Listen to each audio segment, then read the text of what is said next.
초기 투자금 100만 원으로 시작해서 100억 원이라는 엄청난 수익을 거둔 트레이더가 있습니다. 그의 이름은 마하세븐 한봉호 님입니다. 그가 주로 활용한 거래 방식은 스케이핑입니다. 스케이핑은 아주 짧은 시간 동안 매매를 반복하여 작은 차익을 쌓아 올리는 초단타 거래입니다. 1999년 주식을 처음 시작한 그는 2000년 초반 닷컴 버블 사태로 전 세계 자산 시장이 초토화된 상황에서도 꾸준히 수익을 만들어냈습니다. 놀라운 것은 상승하는 종목을 잡아야만 수익이 나는 주식 현물 시장에서 일관된 성과를 보였다는 것입니다. 이러한 실력으로 마하세븐은 실전 투자 대회에서 무려 20회 우승하며 실전 능력을 검증받았는데요. 2021년에는 한 방송에서 예수금 1억 원을 가지고 주식 투자 AI와 한 달간 투자 대결을 펼쳤고 무려 40%의 수익률로 압도적인 승리를 거뒀습니다. 많은 전문가들은 스케이핑이 순간적인 판단과 빠른 대응을 요구하는 고위험 매매라고 말합니다.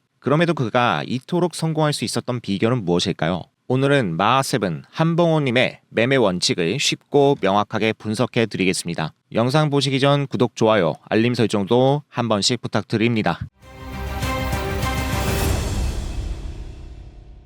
시장은 내가 경험한 만큼 알 수 있으며 수익은 경험을 통한 극복의 대가이다. 그는 이 말을 통해 매매에서 자신만의 원칙을 세워야 한다는 점을 강조했습니다. 어떤 상황에서도 매매 조건이 명확할 때만 시장에 진입했죠. 그렇다면 그가 실전에서 어떻게 대응했는지 살펴보겠습니다. 마하세븐은 어떤 매매 스타일을 주로 사용했을까요? 투자에 있어서 매매 스타일은 크게 4가지로 나눕니다. 첫째, 장기 투자는 짧게는 몇 달, 길게는 몇 년 동안 보유하며 기업의 성장이나 시장의 상승을 기대하고 오랜 기간 보유하는 전략입니다. 두 번째로 수익 매매는 며칠에서 몇 주까지 보유하면서 추세를 타고 시장 수익을 노리는 전략이죠. 셋째로 데이 트레이딩은 하루 안에 매매를 마무리합니다. 당일의 전체 흐름을 분석해서 짧게는 몇 분에서 길게는 몇 시간 동안 보유한 후 당일 내에 매도합니다. 스캘핑은 데이 트레이딩과 비슷하지만 짧게는 초단위, 길게는 몇 분 안에 매매를 반복하며 작은 가격 변동에도 빠르게 수익을 챙기는 초단타 기법입니다. 이 4가지 중에서 마하세븐은 스캘핑과 데이 트레이딩을 주로 활용했습니다. 특히 스캘핑 분야에서는 탁월한 실력으로 스캘핑의 달인, 스캘핑의 아버지라는 별명까지 얻었습니다. 2000년 초반 닷컴 버블 붕괴 이후 시장은 매일같이 폭락했고 오래 들고 가는 투자는 큰 손실로 이어지던 시절이었습니다. 이런 불안정한 시장에서는 짧게 사고 팔며 위험을 피하는 게 최선이었기 때문에 그는 하락장에서 스캘핑으로 생존할 수 있었던 거죠. 현재는 시장 상황에 따라 투자 전략을 유연하게 운영한다고 합니다. 분석을 마친 우량주나 금 같은 안전자산은 장기 보유하면서 남은 자금을 활용하여 단타 매매를 주로 한다고 합니다. 이런 적응력이야말로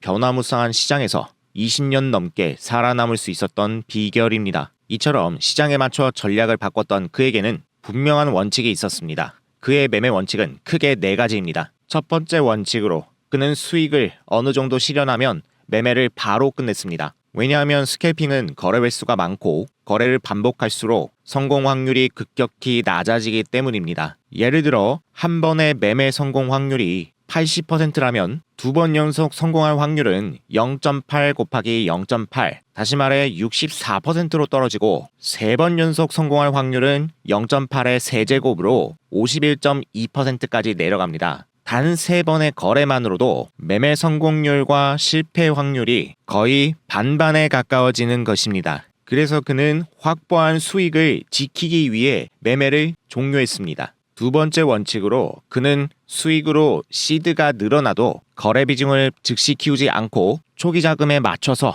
운용을 유지했습니다. 왜냐하면 비중이 커지면 손실로 인한 피해도 커지기 때문입니다. 이런 보수적 접근을 통해 그는 리스크를 철저히 관리했습니다. 세 번째 원칙으로 3연속 손절을 할 경우 거래를 중단했습니다. 그는 3번 연속 손실이 발생하면 시장 흐름이 자신의 거래 스타일과 맞지 않는다고 판단했습니다. 그는 이때 가장 경계해야 할 것이 손실을 만회하기 위해 감정적으로 거래를 이어가는 행동이라고 보았습니다. 억지로 시장을 이기려 하지 않고 컨디션 회복까지 기다리는 것이 그의 원칙이었습니다. 네 번째 원칙은 물타기를 절대 하지 않는 것이었습니다. 그는 거래 전에 미리 손절가를 설정하고 정해진 수량을 분할 없이 한 번에 매수했습니다. 가격이 손절가에 도달하면 즉시 매매를 종료했고 추가 매수는 절대 금지였습니다. 빠른 실행이 생명인 스캘핑에서 이런 철칙은 그에게 무엇보다 중요했습니다. 그는 매매에서 감정을 철저히 배제하는 것을 중요시했습니다. 초보자들이 감정적으로 거래하는 이유는 자신만의 전략이 없고 그렇기 때문에 확신이 부족해서라고 했습니다.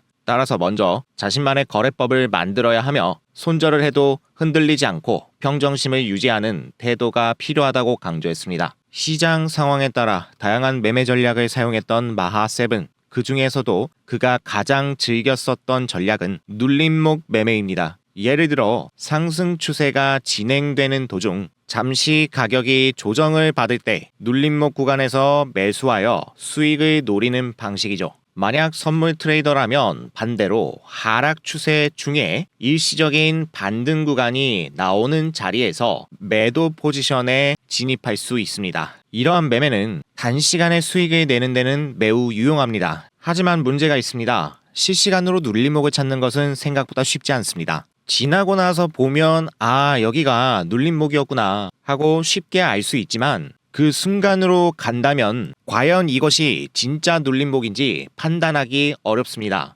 예시를 통해 구체적으로 살펴보겠습니다. 상승 추세가 이어질 때 중간중간 잠시 멈추는 구간이 생깁니다. 바로 이 구간이 눌림목이며 매수 타점이 됩니다. 상승 추세가 유지되는 한 가격이 다시 위로 오를 가능성이 높기 때문입니다. 하지만 이대로라면 상승 추세가 유지된다는 전제하에 이 구간 역시 눌림목이며 매수 타점이 되지만 예상과 달리 가격이 하락한다면 큰 손실을 피할 수 없습니다. 특히 스캘핑은 매매 횟수가 많은데 이런 예상치 못한 자리에 들어간다면 손실이 계속 반복될 위험도 커집니다. 그래서 마하7은 확률상 유리한 자리만 선택하고 철저한 원칙으로 잘못된 진입을 걸러냈습니다.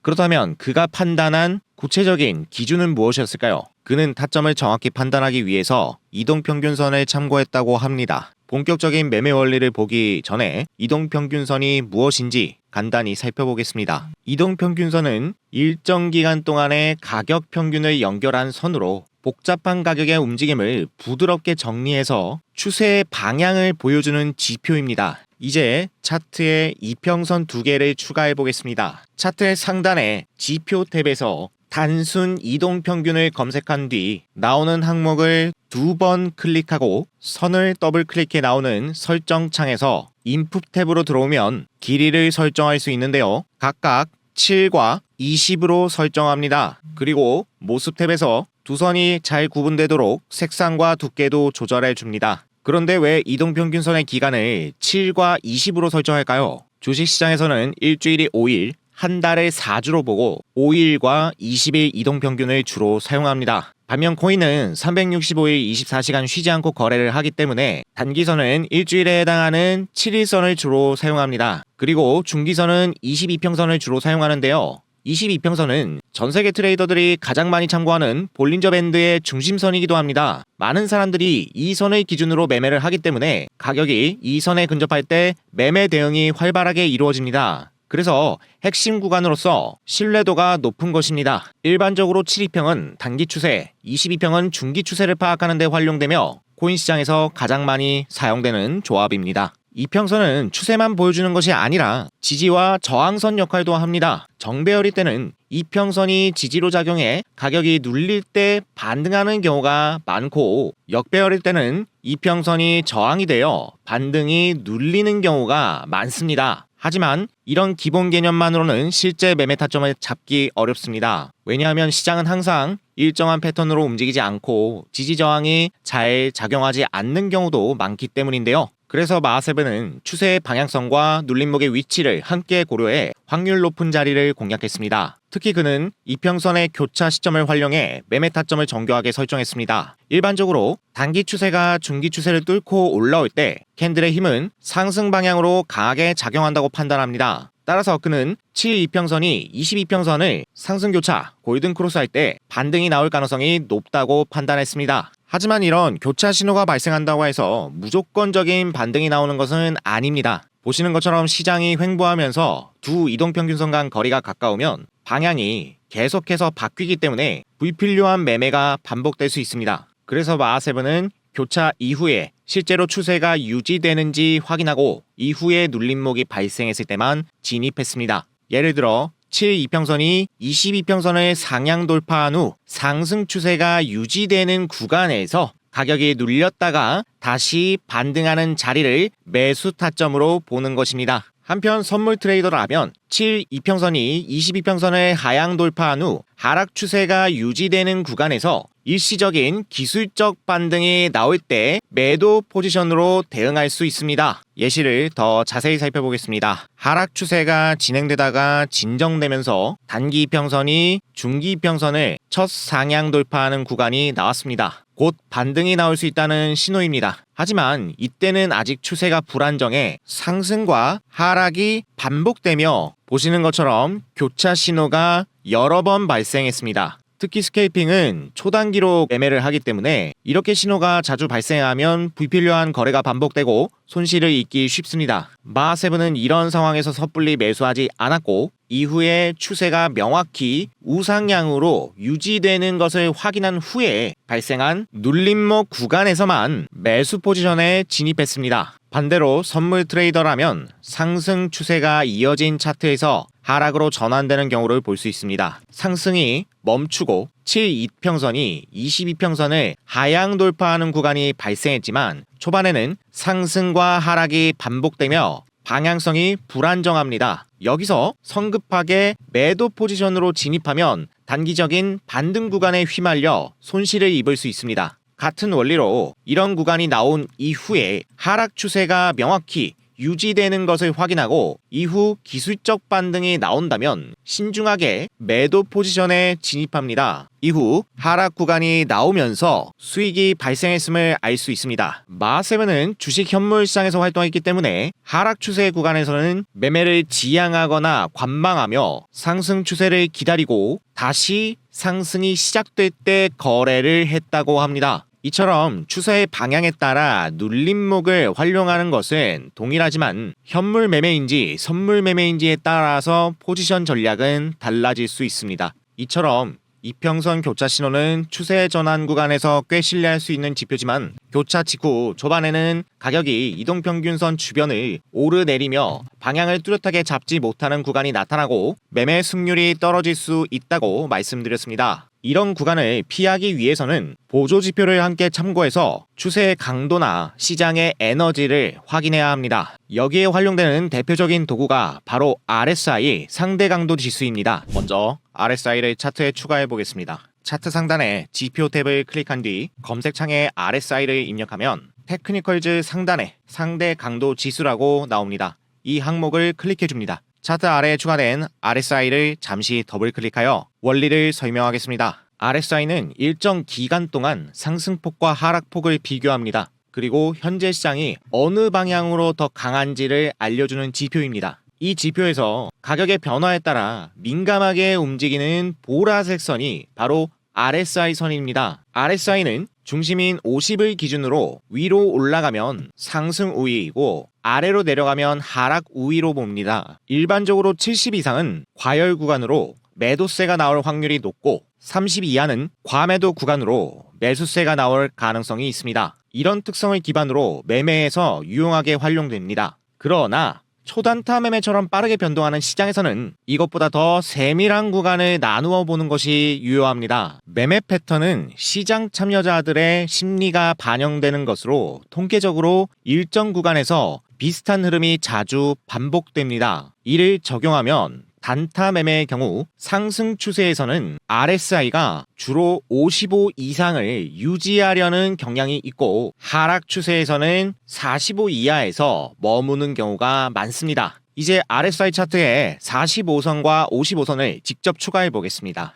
트레이딩뷰 차트 좌측 탭을 보시면 이와 같이 도구 모음이 있습니다. 여기서 도구 모음의 상단 두 번째를 선택하여 가로줄을 클릭해 주세요. 그리고 RSI의 55 근처에 클릭을 하시면 선이 추가됩니다. 한 번 더 좌측 상단에 도구 탭을 클릭하시고 이번엔 45 근처에 선을 추가해 줍니다. 현재는 위치가 정확하지 않기 때문에 선들을 더블 클릭해야 합니다. 첫 번째 선을 더블 클릭하여 설정창에 들어오고 좌표 탭에서 프라이스에 55라고 입력해 줍니다. 마찬가지로 두 번째 선 역시 좌표에 45를 입력해 줍니다. 색상이나 두께는 보기 편한 대로 바꾸셔도 괜찮습니다. 이와 같이 설정하면 RSI가 55 위에 머무는지 45 아래에 머무는지 쉽게 구분을 할 수 있습니다. 보시는 대로 차트가 우상향을 이어가면 RSI는 대체로 55 위에 유지되는 모습이 관찰되고 하락 추세일 때는 45를 하회하는 흐름이 나타난다는 것을 알 수 있죠. 한편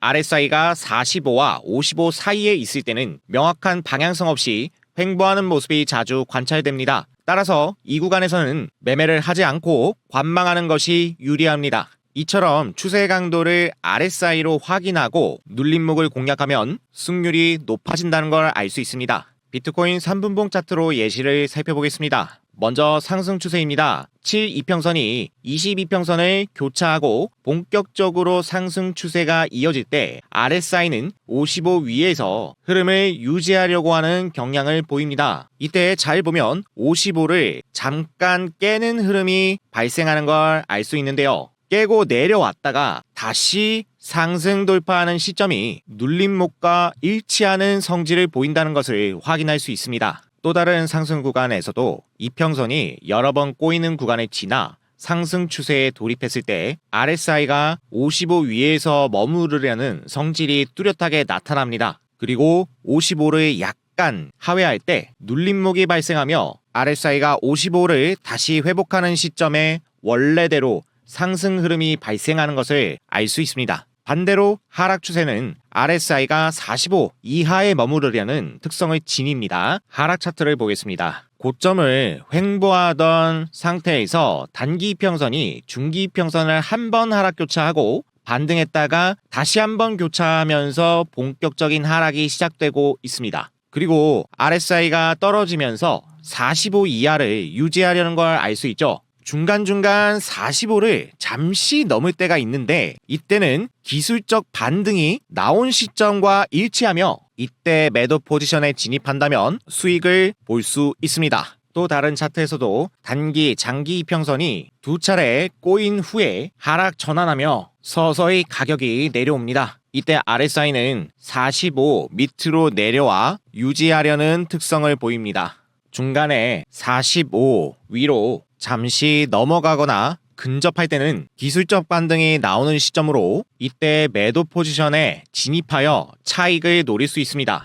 그럼 지금부터 시뮬레이션을 돌려보면서 이 매매법을 어떻게 이용하는지 확인해 보겠습니다. 먼저 단기평인 파란색 7이평선이 빨간색 22평선 위에 있으므로 상승 추세가 진행되고 있고 RSI가 55 위에 머무르려고 하는 특성이 나타납니다. 55 이하로 떨어질 때마다 다시 회복하려고 한다는 것을 앞에서 설명드렸습니다. 이 특징을 이용한다면 RSI 지표가 55 이하로 내려왔다가 다시 55를 회복하는 시점이 주요 포인트입니다. 이때 캔들이 양봉으로 마감한다면 종가를 기준으로 매수 포지션에 진입합니다. 우선 지금은 RSI가 55를 회복할 때까지 기다립니다. RSI가 55를 회복했고 동시에 양봉이 발생했습니다. 조건이 만족된 양봉의 종가를 기준으로 매수 포지션에 진입합니다. 손절은 전저점에 두고 손익비는 1대2로 설정하겠습니다. 목표가에 도달하여 수익이 발생했습니다. 이 차트 역시 파란색 단기 이평선이 빨간색 중기 이평선 위 정배열 상태가 유지되고 있고 RSI는 55 위에서 버티고 있습니다. 눌림목 매수는 RSI가 55 이하로 내려갔다가 회복하는 자리가 주요 포인트이기 때문에 55를 상회하는 RSI가 밑으로 깨졌다가 회복될 때까지 기다립니다. RSI가 55 아래로 떨어지면서 눌림목이 발생했고 55를 회복한과 동시에 양봉이 발생했습니다. 발생한 양봉의 종가를 기준으로 매수 포지션에 진입하겠습니다. 손절가는 전저점에 두고 손익비는 1대2로 설정하겠습니다. 목표가에 도달하여 수익이 발생했으며 상승 추세가 이어집니다. 이번엔 하락 포지션 진입 타점을 살펴보겠습니다. 이평선의 기울기가 하락하여 뚜렷한 역배열 구간에 진입했고 하락 추세가 나옵니다. RSI는 45 이하에 머무르는 경향을 보이고 있습니다. RSI가 45를 넘는 구간이 나오며 기술적 반등이 일어났는데요. 이때 바로 매도 포지션에 진입하는 것이 아니라 RSI가 다시 45 이하로 내려가는 시점에 음봉이 발생하면 음봉의 종가를 기준으로 매도 포지션에 진입하는 것입니다. RSI가 45 이하로 떨어졌고 음봉이 발생했습니다. 조건을 만족한 음봉의 종가에서 매도 포지션에 진입합니다. 손절은 전고점으로 설정하고 손익비는 1대2로 두겠습니다.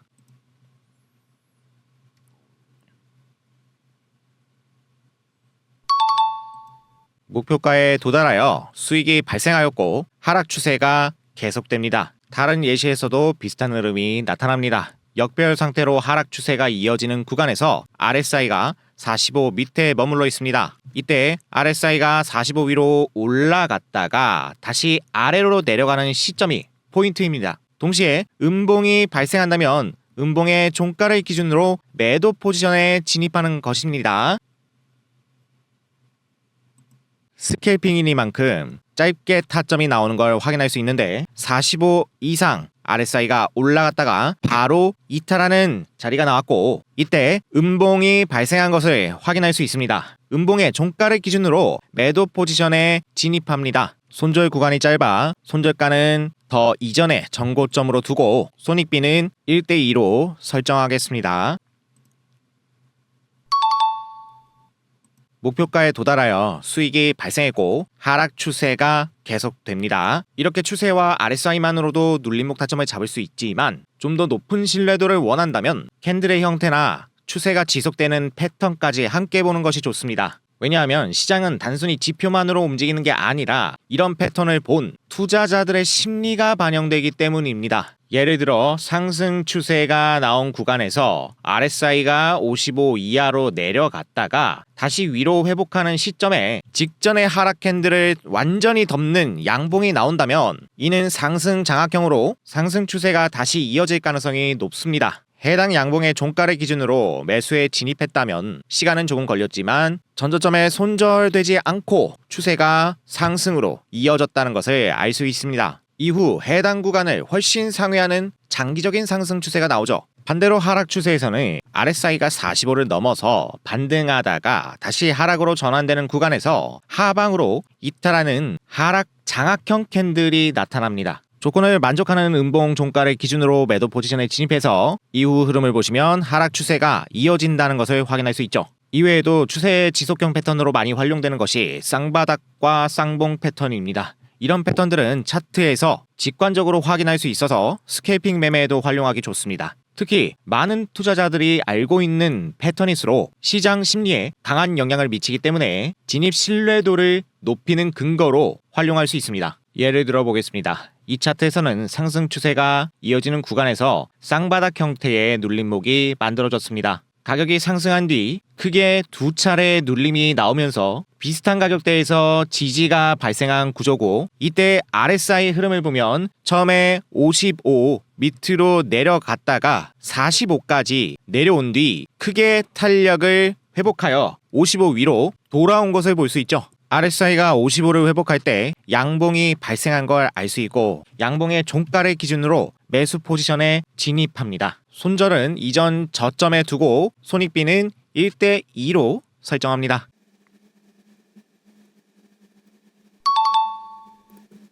목표가에 도달하여 수익이 발생했습니다. 또 다른 상승 추세 차트에서 눌림목이 발생합니다. RSI가 잠시 55 아래로 내려와 있고 회복할 때까지 기다립니다. 55 밑으로 내려왔던 RSI가 회복되면서 직전 하락 캔들을 완전히 덮는 상승 장악형 양봉이 발생했습니다. 하락 흐름을 한 번에 뒤집는 강력한 매수 신호죠. 이때 양봉의 종가를 기준으로 매수 포지션에 진입하고 손절은 눌림목 구간에 저점으로 둡니다. 그리고 손익비는 1대2로 설정합니다. 목표가에 도달하여 수익이 발생했고 상승 추세가 이어집니다. 하락의 사례도 살펴보겠습니다. 현재 단기 7이평선이 중기 22평선 아래에 위치하며 하락 추세가 만들어졌고 RSI 역시 45를 하회하고 있습니다. 기술적 반등 구간에서 RSI는 잠시 45 위로 올라갔다가 다시 이탈했습니다. 이탈 시점 동시에 음봉이 나타나면서 조건을 만족합니다. 이 음봉은 앞서 반등한 양봉을 완전히 뒤덮는 하락 장악형 캔들이죠. 이 캔들은 반등을 눌러버리고 다시 하락이 이어질 가능성을 보여주는 강력한 신호입니다. 음봉의 종가를 기준으로 매도 포지션에 진입합니다. 손절은 전고점에 설정하고 손익비는 1대2로 설정하겠습니다. 목표가에 도달하며 수익이 발생했습니다. 또한 강력한 하락 장악형이었던 만큼 하락 추세는 이어집니다. 이번엔 하락 추세가 발생한 차트에서 잠시 기술적 반등이 나오면서 RSI가 45를 잠시 돌파했습니다. 이때 캔들의 고점은 낮아지고 저점은 높아지는 삼각 수렴의 형태가 나타났고 방향성을 기다리던 상황에서 강한 음봉이 발생합니다. 조건을 만족한 음봉의 종가 기준으로 매도에 진입하고 손절은 직전 반등의 고점, 익절가는 손익비 1대2 기준으로 설정합니다. 목표가에 도달하여 수익이 발생했습니다. 오늘은 마하세븐 한봉호님이 실전에서 사용했던 이동평균선을 알아봤고 추세의 강도를 확인할 수 있는 RSI를 결합하는 방법, 그리고 차트 패턴을 활용해 정확도를 높이는 매매 전략을 살펴봤습니다. 그는 단순히 지표 신호를 맹신하지 않았습니다. 그리고 추세가 유지되는 흐름 속에서 확률이 높은 구간만 선별해 매매에 진입했습니다. 그리고 감정이 아닌 원칙으로 매매하는 것을 철저히 지켜왔습니다. 특히 매매에서 가장 중요한 것은 확신이 있는 자리에서만 진입하고 잘못된 자리에서는 빠르게 손절하는 리스크 관리입니다. 이런 철저한 원칙이 있었기에 그는 20년 넘게 시장에서 살아남을 수 있었고 꾸준한 수익을 만들어낼 수 있었습니다. 오늘 영상이 마하세븐님의 매매 원칙을 이해하는데 조금이나마 도움이 되셨다면 좋아요와 구독 그리고 알림 설정 부탁드리고 다음 영상도 기대해주세요. 끝까지 시청해주셔서 감사합니다.